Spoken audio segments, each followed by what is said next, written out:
आमची दीदी ऋतिका कृष्णा कडू ही आमच्याच गावाचा अभिमान झालेली आहे।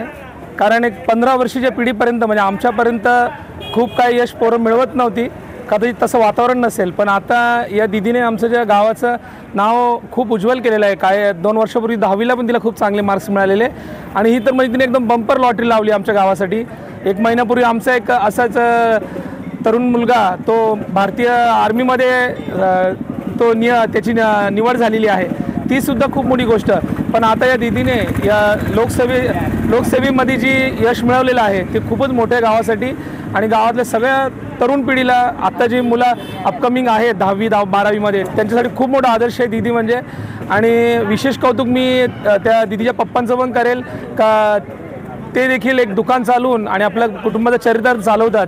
खरं तर म्हणजे पूर्ण त्यांचं घराणं जे खूप मेहनतीतनं पुढे गेले आहेत। मुलीचे मोठे काका भगवानदादा, छोटे काका हे सर्व खूप मेहनती घराण्यातनं आणि त्यांनी या मेहनतीमधनं जी दीदी पुढे गेली आणि आज यश तिने खेचून आणलं आहे ते आमच्या गावासाठी खूप मोठं आहे।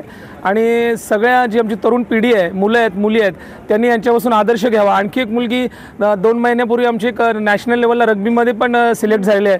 त्या सर्व नवीन पिढीचा आमच्या थोडं जुन्या पिढीकडनं म्हणता येईल, खूप जुनी नाही पण मध्यम पिढीकडनं सर्वांकडनं आमचं त्या मुलांचं खूप अभिनंदन आणि त्यांना अनेक आशीर्वाद। आणि सर्व नवीन पिढीने अशाच प्रकारे यश मिळवावं ही आमची जी गावाची गावदेवी आहे त्या गावदेवीच्या चरणी देखील आम्ही प्रार्थना करू की आई गावदेवीने आमच्या सर्व तरुण पिढीला असं यश द्यावं आणि जे पालक आहेत त्यांनीसुद्धा असंच आपल्या जी मुलं आहेत, विद्यार्थी आहेत, त्यांना मोटिवेट करून खूप यश मिळावं। ॲक्च्युली ते बोलतात ना, आनंद गगनात मावत नाही, तसं झालं आहे माझ्यासाठी। मी शब्दात नाही सांगू शकत मला किती आनंद होतो आहे। पण मी परीक्षा देताना ती माझ्या एकटीची परीक्षा नव्हती, माझ्यासोबत ती माझ्या पूर्ण परिवाराची परीक्षा होती। कारण की त्यांनी पण मला तेवढाच सपोर्ट केला आहे, तेवढीच माझी साथ दिली माझ्या या प्रवासात। सो याच्या पुढे पण माझ्या गावकऱ्यांचा, घरच्यांचा, परिवाराचा असाच मला सपोर्ट राहील अशी मी आशा करते। आणि ही एक छोटीशी सुरुवात आहे माझ्याकडून की आपल्या गावासाठी काहीतरी याच्या पुढेही असं चांगलं काही देण्याचा मी प्रयत्न करेल गावासाठी नक्कीच। कोणार्क, अपना शहर अपनी बातें।